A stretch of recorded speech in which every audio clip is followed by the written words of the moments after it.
यानंतर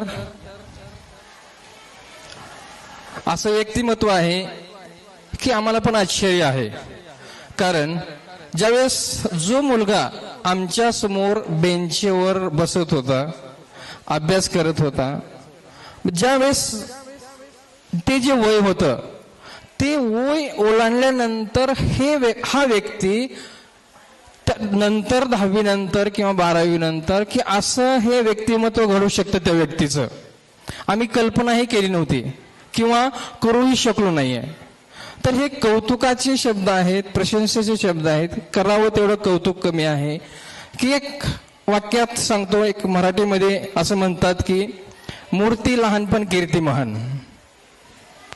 कमी वयात जास्त जबाबदारी घेणं हे कुणालाही शक्य होत नाही. आम्ही पण नाही घेतली, कुणीही घेऊ शकत नाही. कारण का ज्या वेळेस खेळायचं, इकडे इकडे मजा करायची, एक दुसऱ्याच्या गाडीवर फिरायचं जे वय असतं, त्या वयात जर व्यक्ती तो काम करू लागला तर पूर्ण गावाला, पूर्ण शहराला, पूर्ण पंचक्रोशीत अभिमान असतो की अरे ह्या मुलाचं वय किती आहे आणि हा काय करतोय. तर असंच व्यक्तिमत्व आपल्या समोर आता आपले विचार प्रकट करण्यासाठी येते.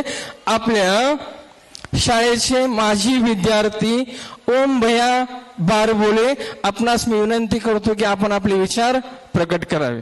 जोरदार टाळीने स्वागत झालं पाहिजे ओम भैया बारबोले यांचं.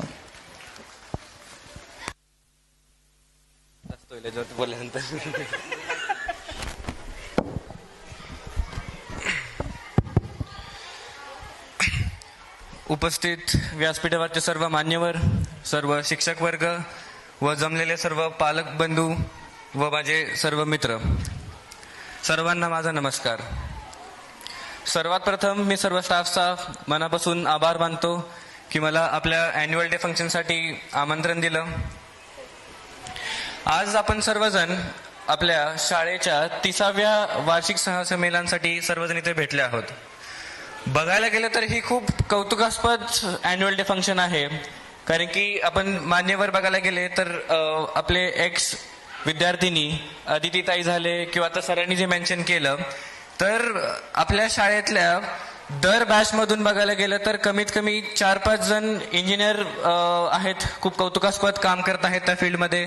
4-5 जण डॉक्टरकी करत आहेत, 4-5 जण CA आहेत, एवढं की काही आपल्या बॅचमधून फिल्म इंडस्ट्रीमध्ये पण गेले आहेत, जर मी चुकीचं नसेल तर. आता सर मला बोलताना सांगत होते की पुण्यामधल्या एका विद्यापीठमध्ये आपलेच एक माजी विद्यार्थी प्रोफेसर म्हणून आहेत इंजिनियर कॉलेजमध्ये. तर बघायला गेलं तर हे खूप कौतुकास्पद आहे आणि हे फक्त एक बॅचमधून नाही तर ऑलमोस्ट एव्हरी बॅचमधले आपले हे रिझल्ट आहेत. आता शाळेला स्थापन होऊन आपली शाळा स्थापन झाली 1995 मध्ये. आज आपलं 30वं वर्ष आहे. बघायला गेलं तर 30 वर्षामध्ये असं खूप बोटावरती मोजणं एवढं असेल की ज्यावेळेस आपल्या शाळेचा रिझल्ट 10वीचा थोडाफार काय वरती खाली झाला असेल, नाहीतर एव्हरी टाइम आणि ईच अँड एव्हरी टाइम आपल्या शाळेचा रिझल्ट हा 100% आहे.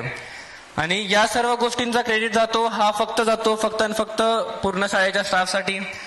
जेवढी स्टाफ सर्व मेहनत घेत आहेत, जेवढे पालक आपल्या विद्यार्थ्यांवरती मेहनत घेत आहेत, ते खूपच कौतुकास्पद आहेत. बघायला गेलं तर आज आपल्या शाळेचं एकमेव ड्रॉबॅक आहे, तो म्हणजे शाळेची इमारत किंवा जे काही ग्राउंड आहे. पण त्याच जे आपले सगळे शिक्षक वर्ग किंवा सगळे जे मेहनत घेत आहेत ते कुठेही दिसून येत नाहीयेत. सरांनी जे आता जे सांगितलं की आपले गेटवरचे गार्ड पासून जे सर्व आपले जे शिक्षक वर्ग आहेत ते त्यावेळेसपासून टिकून आहेत आणि ते खूपच कौतुकास्पद आहेत. सर्वांना मी एकदा पूर्ण शिक्षक वर्गांचा सर्वांचे एकदा आभार मानतो. सर्व पालक वर्गांपासून आणि सर्व जे आमचे पासआउट झालेले बॅच आहेत तर सर्वांपासून आभार मानतो. की सर आता शिंदे सर पण मेन्शन करत होते की माझ्याबद्दल 2 शब्द सांगत होते की एवढ्या कमी वेळामध्ये तुम्ही एवढं कसं करू शकताय, कसं घडू शकतायत, आम्हालाही वाटलं नव्हतं. पण ह्या सर्वांच्या मागं सर तुमच्या सर्वांचा, सगळ्या स्टाफचा किंवा सर्व पालकांचा सगळ्यांचा हात आहे. तर यासाठी मी सर्वांचा तुमचाच आभार मानतो. आणि मुलांना आता काय सांगायची गरज नाही. सर्व आता मुलं पण भरपूर टॅलेंटेड आहेत, सर्व AI जनरेटेड सगळे त्यांना माहिती वगैरे आहे मुलांना. फक्त मुलांना हे सांगू शकतो की जे आपलं आई वडिलांचा सर्वांचा आदर करावा व जे आपलं सगळं शिक्षक वर्ग आहे त्यांचाही आदर करावा आणि पुढे जे काही आपल्याला आयुष्यात करायचं आहे, हे जे 8वी 9वी 10वी हे जे वय आहे, हे तुमच्या वयातलं सगळ्या जीवनातलं खूप क्रुशियल स्टेज आपण म्हणू शकतो. आपण इंग्लिशमध्ये जे सेंटेन्स किंवा कोट म्हणतो, either you make it or break it, हेच वय तुमचं आहे. जर तुम्ही केलं तर ह्याच वयामध्ये तुम्ही पुढं खूप काही सक्सेसफुल होऊ शकता, किंवा जर कमी पडले तर ह्याच वयामध्ये तुम्हाला फेल्युअर भेटू शकतं. तर मी एवढं सांगू शकतो की 8वी 9वी 10वीच्या वयामध्ये आपण सिरियस, आपण भविष्यात काय करायचं आहे, आपण एम किंवा गोल घेतलं पाहिजे. मी हे म्हणत नाही की 24 तास अभ्यासच करा, मौज मस्ती पण करा, आम्ही पण सर्वांनी केली, पण ते बॅलन्स आपलं असलं पाहिजे जीवनामध्ये, की वर्क लाईफ बॅलन्स आपण जे म्हणतो, की किती आपल्याला करायचं, इम्पॉर्टन्स कशाला द्यायचं हे आपल्याला कळलं पाहिजे. आणि अजून काय जास्त बोलत नाही, मान्यवरांना पुढे बोलायचंय. धन्यवाद सर्वांचे.